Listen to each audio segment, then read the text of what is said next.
So what I understand from most people from Friday is that sequences are not new, which is great news. How much you remember, totally different story, but the majority of sequences are not new, which means the idea of series should also not be new, but we're going to treat it as if we haven't seen it in a while, because we have not. So sequences. A sequence, remember, is just an ordered list of numbers. Usually has a pattern that we can follow. We can write expressions for it, either an explicit formula or a recursive formula that defines each of the terms along the way. Now, we're going to extend that idea and go to the idea of series. And we're going to focus on infinite series specifically. And an infinite series is just a sum of all the sequence terms. Okay? An infinite series or a sequence, an infinite sequence, a sequence that is just like what we'd be expecting from a line, a quadratic, a cubic function, a natural log function. All of those are sequences, an ordered list of numbers that goes on forever. Now, we're going to talk about series, which is the sum. So let's look at a few pieces of this notation just to make sure we feel good with all of it. So if we talk about a series is the sum of all the terms. So A1 plus A2 plus A3 plus A4 plus, you get the idea. It just keeps going forever. The shorthand notation looks like this. We have this sigma symbol here. That sigma symbol means sum. So that symbol means the sum. We should be good with that because we saw this in Riemann sums. Do you remember? This first term right here, this is our starting term number. This is where we're starting. So this tells me to start by plugging in 1 for k in that function. The infinity is where we end, or the stopping point, which is silly because there is no end when we talk about infinity. And then this a subscript k, is our term generator. This is how we get all of our terms. It's our explicit definition. So when we talked about our nth term definition or our explicit definition on Friday, that's what that a sub k is. Now, most of the time when we're dealing with infinite series, we don't actually want to look at all of the sum. We want to talk about partial sum. The partial sums are notated by a capital S with a subscript of whatever partial sum we're looking for. So we see this capital S, and we talk about the sequence of partial sums as the sum of each of the terms, or the sum of S1, S2, S3. So when we refer to this sequence that we have right here, what we're really looking at is the sequence that is S1, comma, S2, comma, S3, comma, S4, comma, and it just keeps going till we get to S sub n. So the partial sum, when we see that S, it means partial sum. So S subscript 1 means the sum of the first term. Well, that's silly. There is no sum, but that's what it is. S sub 2 would be the sum of the first term and the second term. S sub 3 would be the sum of the first, second, and third term. We feel okay with that? Okay. Now, this is the important thing, and this is how it relates to what we've done before. If our sequence has a limit, then that limit means that the series also converges. So let's look at this. It says if we have a sequence, S sub n, of the partial sums, if this has a limit that is of value, then so too does the series converge to that same limit.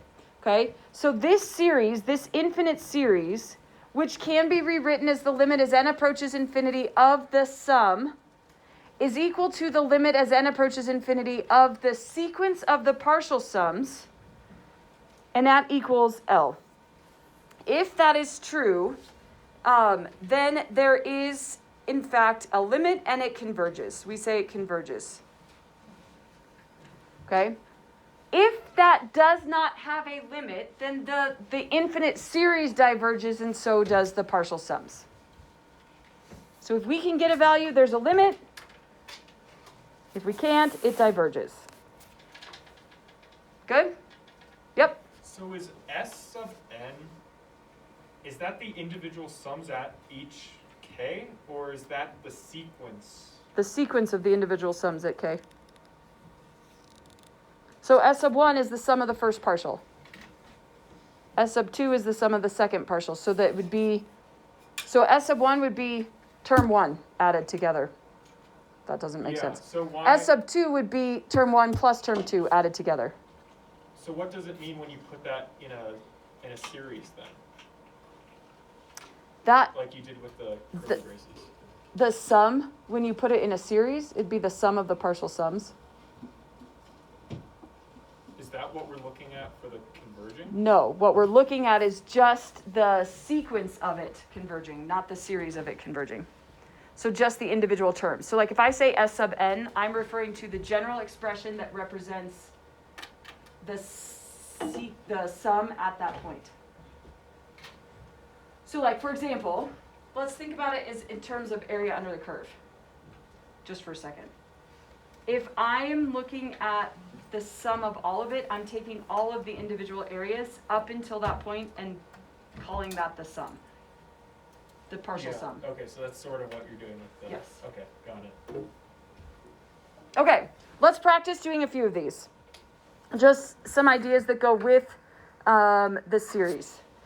So, for example, if I give you a series that says the sum from n equals 1 to n of 1 over 2 raised to the n minus 1, I would start by writing out my terms. So, for example, if I let n equal 1, this would be 1 over 2 to the 0. And the next term would be 1 over 2 to the first. And the next term would be 1 over 2 squared. And the next term would be 1 over 2 cubed. And the next term, you get the idea, right? So we take n and we substitute it in place for n, what n equals. So 1 minus 1 is 0. When I plug in 2, I'd get 2 minus 1, which is 1. I'd get 3 minus 1, which is 2. And we'd keep going. Now, if I ask you for S sub 1, the partial sum of one term, the partial sum of one term is just the sum of one term, which sounds silly. Why would you add that? You can't even say add one term, but that's what we're doing. And so this result would just be 1, because 2 to the 0 is just 1, so 1 over 2 to the 1 over 1 is just 1. Now, S sub 2, the sum of the first two partial terms, I would take and I would add the first term and the second term together. So I would be adding 1 plus 1/2, which gives me 3/2. S sub 3, I'd be adding the 3 first terms together. So we'd get 1 plus 1/2 plus 1/4. 4 plus 2 plus 1 is 7. So we'd get 7/4.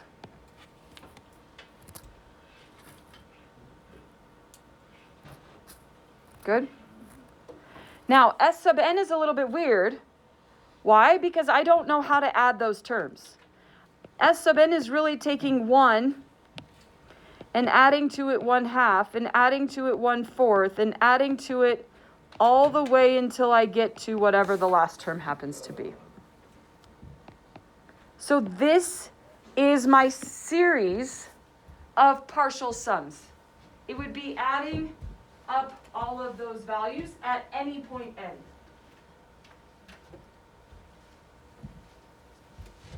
Now, when will you use that part? You probably won't much. What? I said Tuesday. Tuesday. Yeah, you might use it Tuesday. Sorry. So if we go thought that question, what would the answer be? Would it just be showing that it's all Yes. added up? It would just be those lists of, do you need to write 3 of the terms? No, but we typically, really, you could just write S sub n is this. It's the sum from 1 to whatever n is of 1 over 2 to the n minus 1. That is S sub n. That is equivalent. So this right here is an equivalent expression. So this S sub n is equivalent to this. Okay. Another way to show it is just to say, hey, I'm going to add every term together. They say the same thing. Now we're going to focus on 2 types, although I don't get to the second, probably won't get to the second type, we'll see. 2 types of series.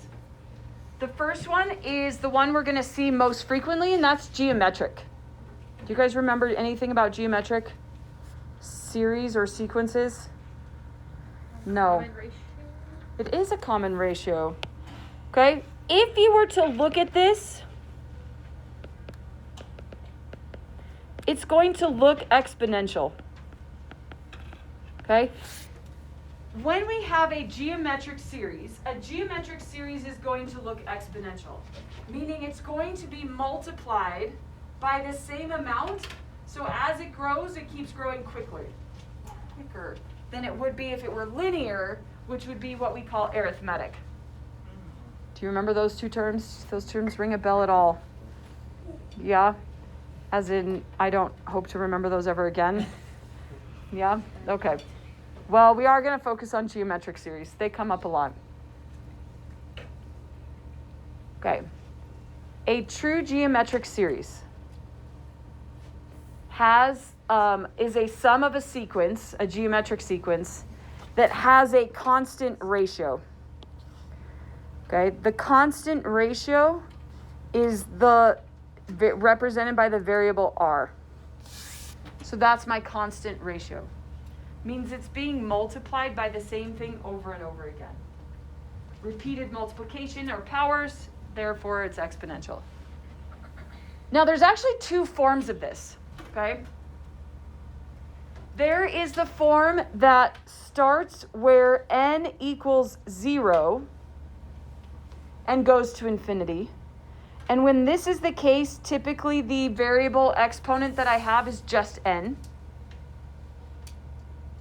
Or you may see the starting number to be 1, and then the exponent is n minus 1.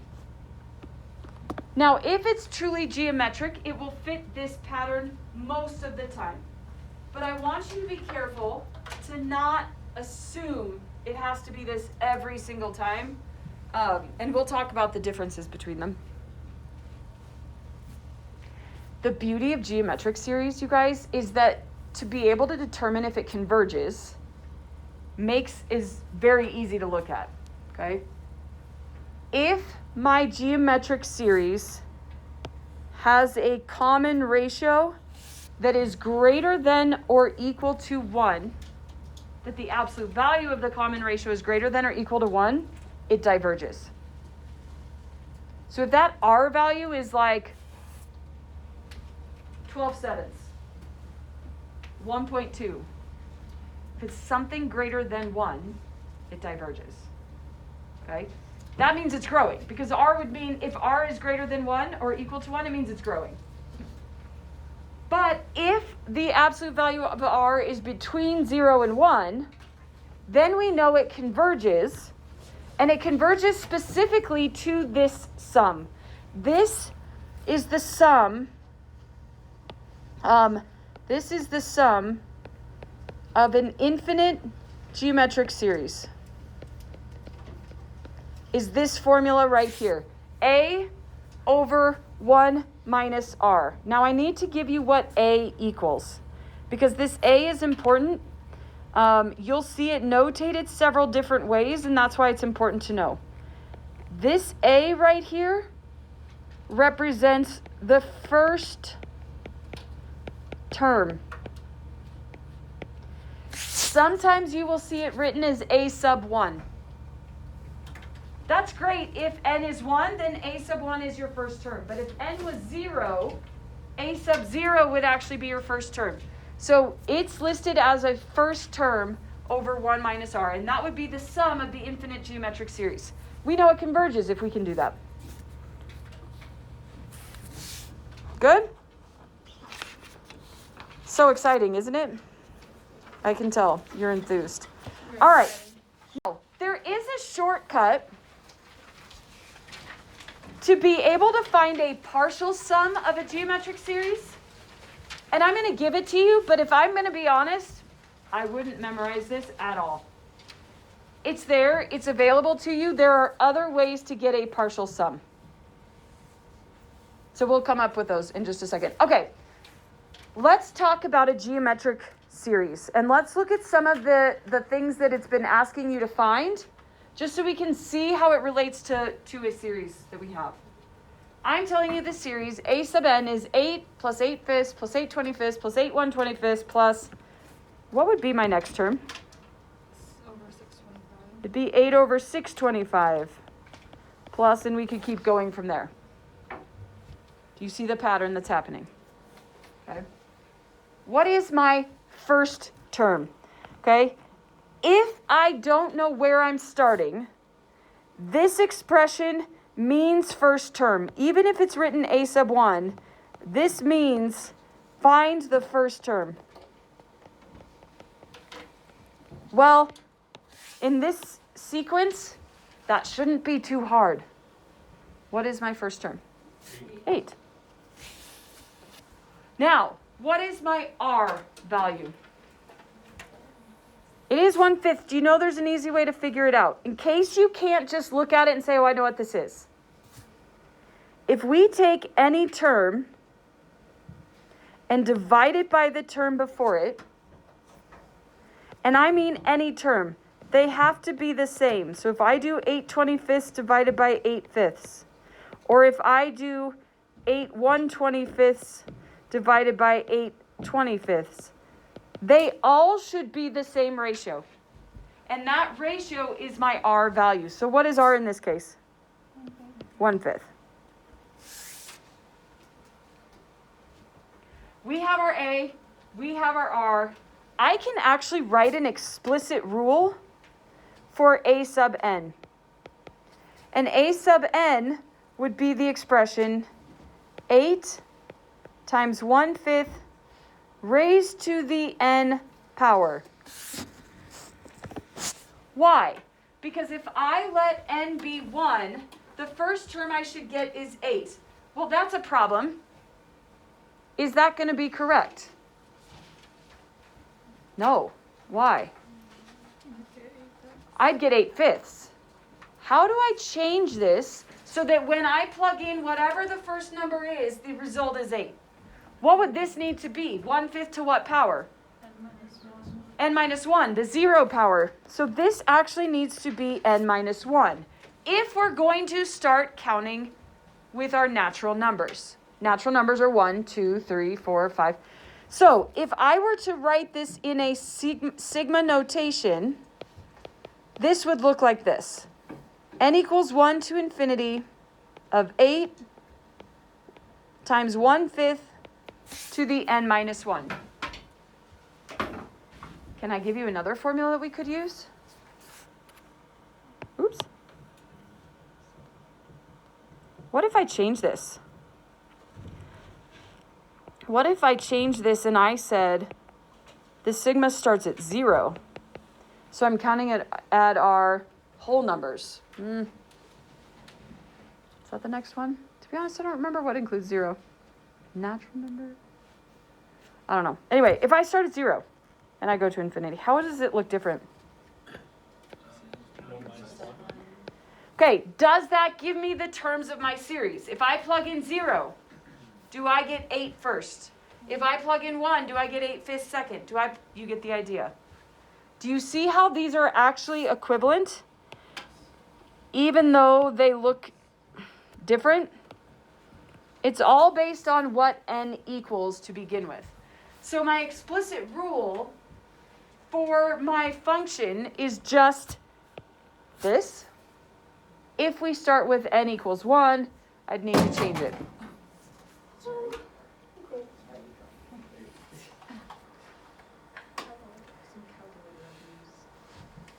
We should report it. Travesty to that calculator.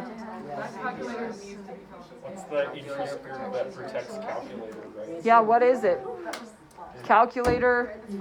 It's just CPS. Calculator. There we go, CPS. Child Protective Services or Calculator Protection Services. They're close. Child protection services isn't a real thing. I just made that up. Oh. Good to know. Let's worry about the calculators first. All right. If I want to find the fourth partial sum. Okay. If I want to find the fourth partial sum, this means I'm doing 8 plus 8 fifths plus 8 25ths plus 8 1/25. That would be my fourth partial sum. Now, this one works out really nicely because I actually have all those terms already listed out. I didn't have to plug in numbers to find them, so it makes life a lot easier. So this would be, for example, are you going to trust my math? Yeah, I trust No one wants to pull out their calculator? No. 1248 over 125. Wow. Congrats. Was that math or memorization? That was that's, I already did the math, so therefore it's me copying said math. I just You should try that and see how it goes for you. Sure. Now, I could have used, remember the formula I told you we should ignore? Yeah? I could certainly use that formula. Here's how I would do that, and I don't think I would, but let me show you why you can. If we go and plug in, and I'm going to use this one because I think it's more user-friendly. The first term is 8 times 1 minus r, we said was 1/5 to the n power. N is, I know what n is. N is 4. Over 1 minus 1/5. This will give me the same result, or should give me the same result as what we did by adding the terms. So let's talk advantages. If I'm asking for the fourth partial sum, I don't need to add very many numbers. So it to me, it makes more sense just to add the numbers. Plug them in my calculator is so much easier. But if I'm asking you for the 32nd partial sum, do you really want to go through and add 32 numbers together? Probably not. And so therefore, a formula like this makes our life easier. A1 being that first term, R being that common ratio, and N being the partial sum that we're looking for. Yep, Kyle? Can we, instead of, if we do the first method, could our answer just be the 8 plus 8 over 5 plus 8 over 25, whatever? Would that be that way on a multiple choice test? No. But is that the correct answer? Yes. But if it was like free response? Yeah, that's fine. I'm fine with it. Okay. It's correct. Yeah. Now, the infinite sum. Will this have an infinite sum? Yeah. Does it converge and why? It does not converge. It goes to infinity. No. It does converge. Why? It's getting smaller.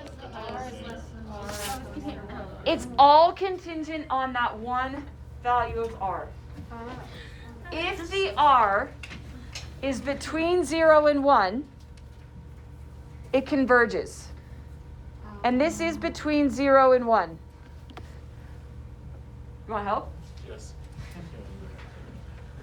They're super high quality blinds, but you pull it one way and release the light. Although it needs to be Miss closed up a Allison, bit. should I actually close that one too? Yeah. It's just really, I feel like everything's. Are you kidding me? No, it's not like in my ear. I just like, I don't know, as soon as I walked outside from lunch, I was just like, it's so bright. It's beautiful, It's sunny too bright for Colorado. a Monday I morning. might just be tired. It's Monday afternoon. Oh my god.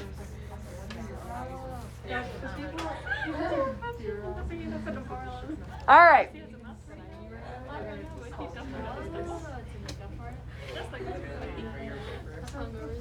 Jaden, is yours bothering you?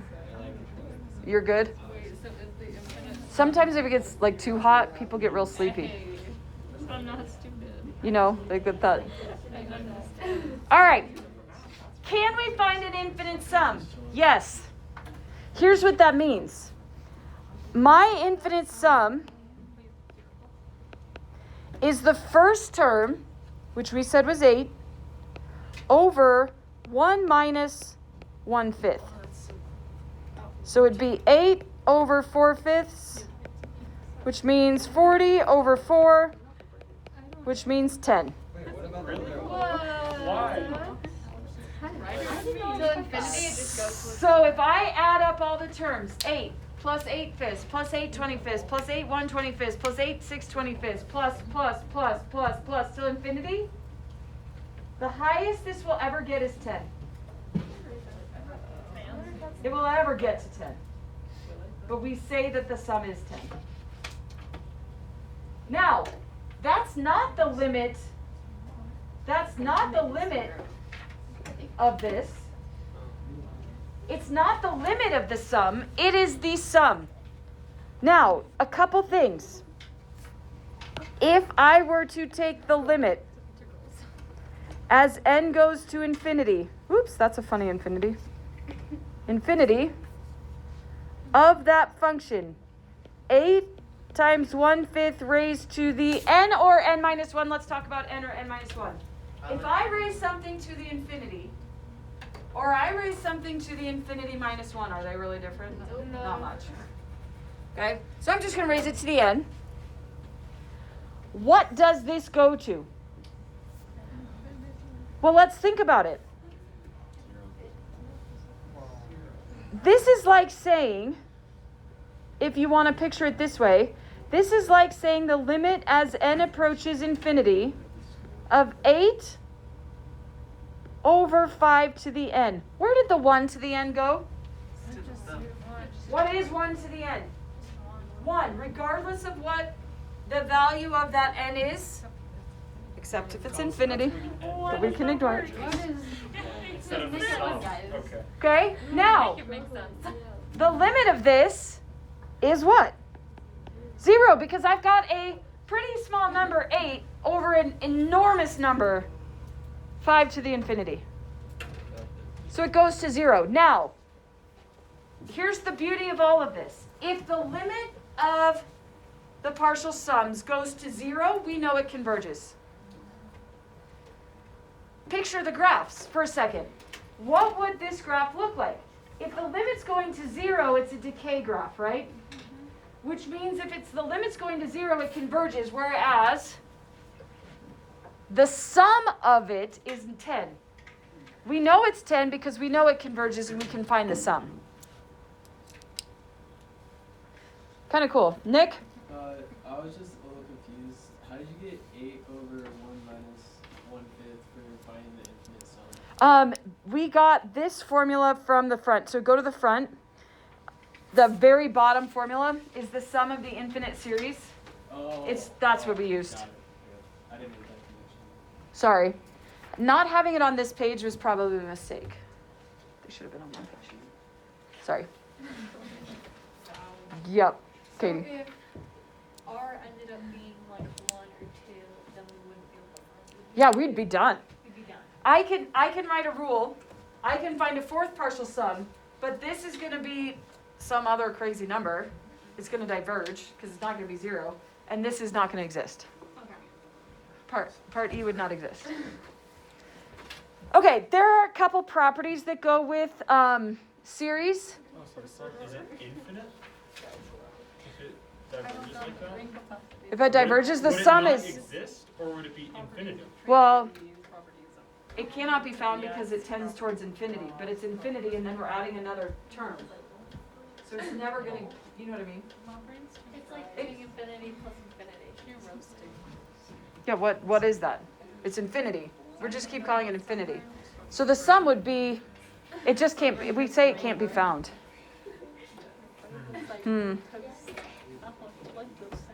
All right. If we have two convergent series, meaning we know they converge, and the series of A sub n converges to A, the series of B sub n converges to B, okay? If the sum of those are true, we have several properties. One, I can multiply by a constant and the result is just the series multiplied by a constant in the end. Pretty self-explanatory. I can add them and the result is added, or I can subtract them and the result is subtracted. Okay? Meaning, if I had a problem like this first one on example 3, you may actually see this written as one big complete problem. Now it is not, and in fact this one really couldn't be based on how it's written at the moment, but we could add them together if they have the same bounds. Well, the problem is the lower bound on this first one is n equals 0, and the bound here is n equals 1. That is going to play into account. But what I do know is that I can add these two together. So I'm going to treat this as two separate problems. So let's go through the ideas of finding the sums and determine if it's possible to actually do. One thing you could certainly do is list out all of your terms. Because if you need to see a pattern, sometimes it's easier to see the pattern when the pattern's written out. Sometimes it's not. And sometimes it's easier to rewrite an expression just a smidge differently to see if we can see it differently. Do you agree that 2 times 1/3 to the n power is the same thing as saying 2 times 1/3 to the n power? Yes. Why? Because n to the first power is just, 1 to the nth power is just 1. Okay. So really this problem says we're not taking the limit of it. So therefore 1 to infinity is just 1. I don't like infinity. I know. Go ahead. So then would the R in this be 1/3? Perfect. A would be 2. Almost. No? Yes, it would be 2 because of the lower bound. You're It could correct. be like A or like B or something. It doesn't Yeah. have to be A. Correct. Okay. What? Now, my R in this case is 1/3. But to find the sum that I have relies on me knowing my first term. And it's important to pay attention to because sometimes the problems will be given to you not in the exact geometric form we're used to. My first term happens when I plug in 0 to this equation. So what happens if I plug in 0 to this equation? What do I get? 2. It just so happens that they're the same. But I'm going to tell you, and I'm going to caution you, on the next problem, it is not. So this would be 2 minus 1/3. So we'd get 2 over 2/3, which gives me just 3. Do you agree? Okay. The next one's a little bit messier.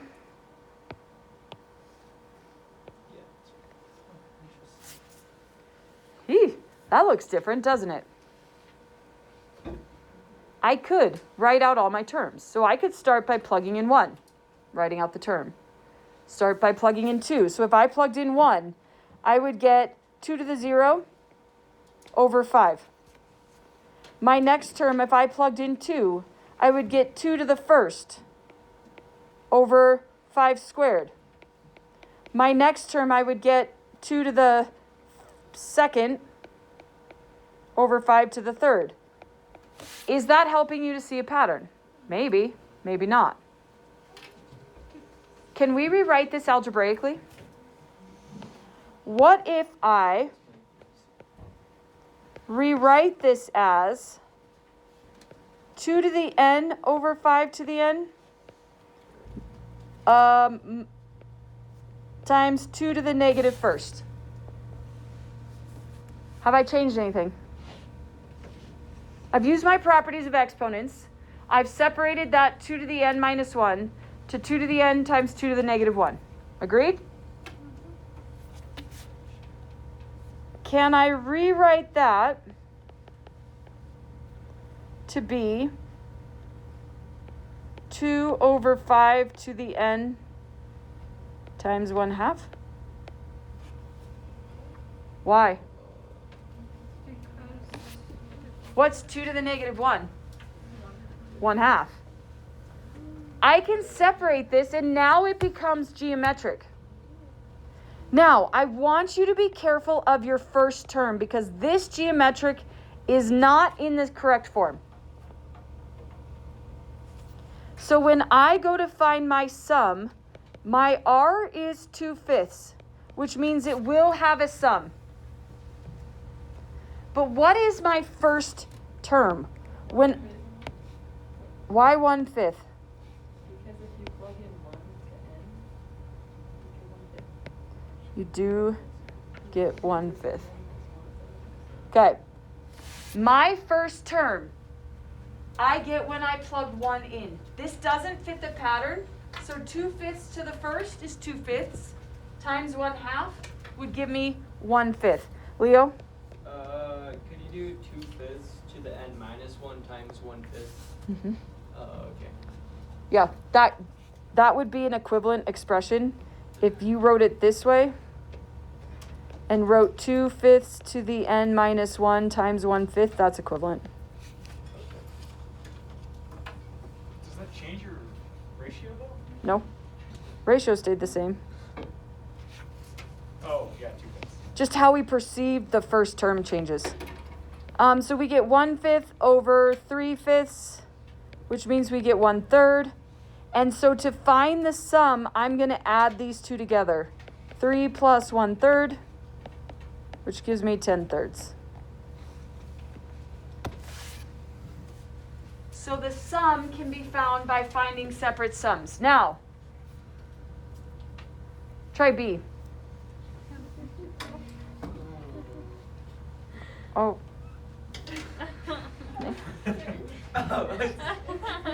There's a lot of squeaking noises going on. Some pressure. It's a lot of pressure. Dude,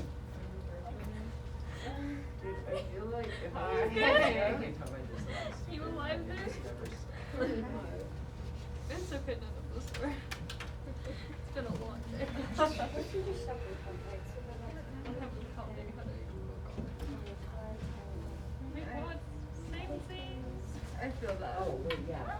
So it's 4/5 to the power of n Started in April. times Fair enough. And that's 1/3 minus I just feel 7/5. tired. Why do I feel like I'm not? Maybe I need to go get sugar. I don't know if Sugar rush. And then you just go like you get here.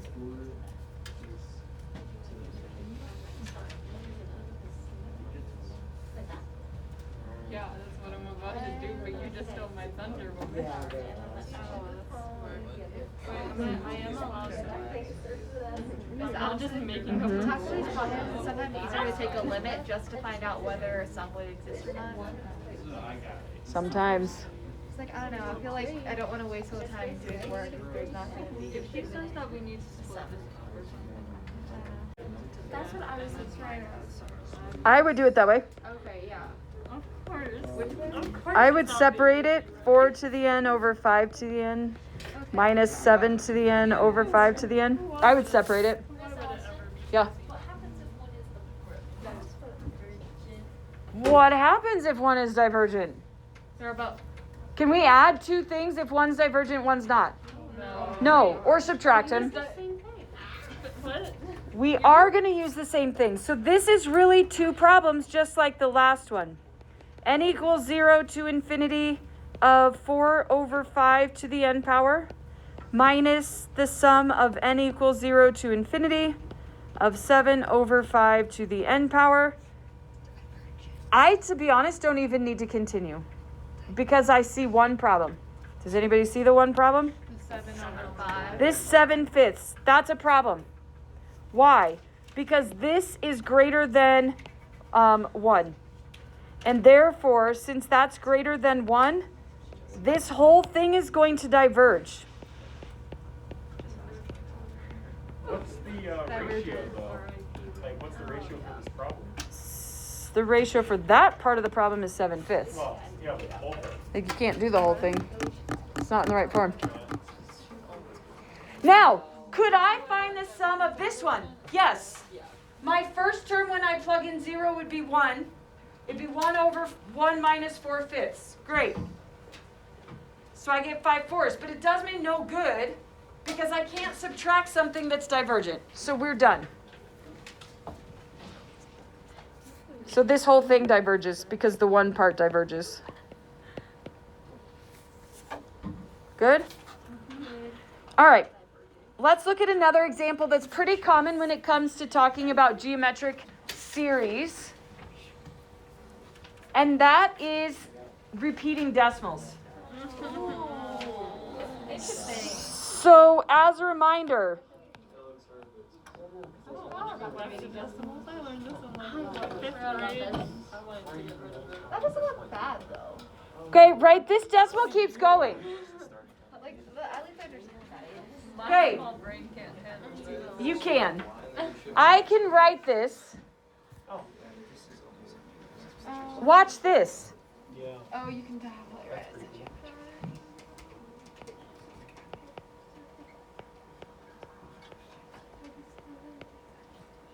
Wow. That makes sense.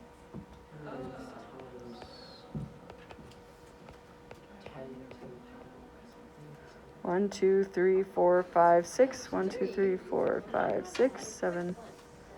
You get the idea, right? Isn't that just the same thing as the repeating decimal? I'm just adding fractions. Well, let's make it look maybe a little bit prettier. That's 5 100ths. Oops. This is 5 10,000ths. This is 5 100,000ths. I think I added an extra decimal. 1, 2, 3, 4. 1, 2, 3, 4. No, I didn't. I might have missed a decimal. Hold on.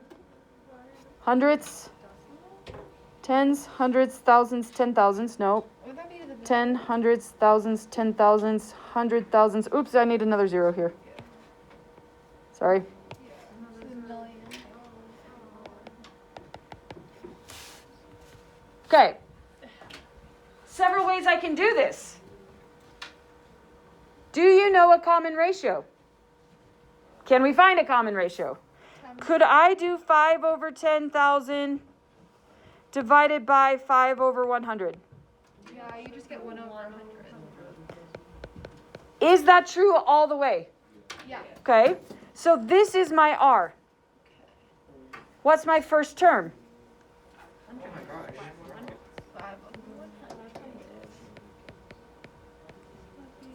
To the n minus 1, assuming we are counting beginning at 1, correct? Does this converge? Yes. Can I find a sum? I can. I can find the sum of this. It doesn't tell you to, but you could. Did you know I could also write it another way? I could put it as 5 to the 1 100th raised to the n when this n would start at 0. No, it wouldn't. It would start at 1 to the infinity. Another way to look at it is if I plug in 1 here, I get 5 100ths, which would work. This does not fit the geometric pattern, but it still works as a way to do it. This one fits our geometric pattern. Why doesn't it fit the geometric pattern? Because it starts at 1 and then Oh. has an n instead of starting at 0 with an n. Yeah. If I It- really wanted to get weird, could I take a -2 and make it 10 to the -2, so make it -2n plus 2? Yeah. That went right over my head. Only Leo would do that. Why? Why is there always one that likes to make it as 'Cause complicated? You don't need the big fraction. You could just do a nice Sure. 10. You could do a nice 10 and deal with negative exponents. Yeah. I'd rather deal with a Negative fraction 2n and plus positive 2 exponents. I don't know. exponent. Ah, to each their 6 own. of one, half dozen of the other. They're both the same. We're going into imaginary land. But I'm not part of it. Get rid of the, Are we good so far? oh, I think we're done for today. wait, We'll address telescoping series later. I just don't think